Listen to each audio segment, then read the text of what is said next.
Paris s'éteint le soir de Noël. Sur le boulevard Saint-Germain, les lumières ne sont plus rien que des familles qu'on rapatrie par convention. Le froid balaye et moissonne les derniers attardés.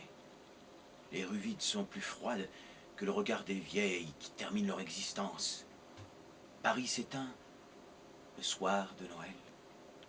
Un congrès de corbeaux a élu domicile sur la place Saint-Michel.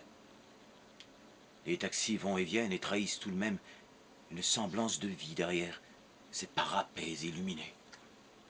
On soupçonne aux alentours une angoisse infantile dont la congestion des corps, tous espèrent croire.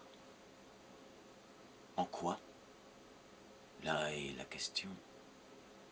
Paris s'éteint le soir de Noël.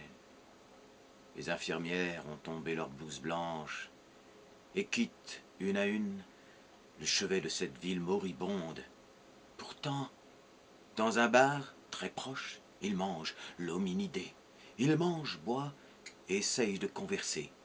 Ils mangent sans arrêt. Dans ce réfectoire de prestige, ils mangent même les assiettes. Ils boivent même le verre.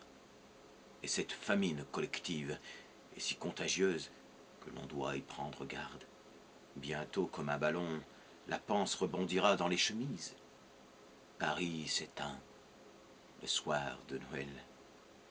Le sapin introuvable est un anacoria où le Père Noël n'a laissé que le désespoir des singes. En guise de cadeau, la hotte est pleine de ce plastique qui brûle et d'électronique dégingandée pour ces jeux inutiles qui font pourtant la joie des enfants.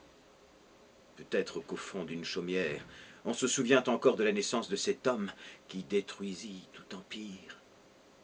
Naître dans une étable. Allons donc! Pourquoi pas dans une auge? Paris s'éteint le soir de Noël.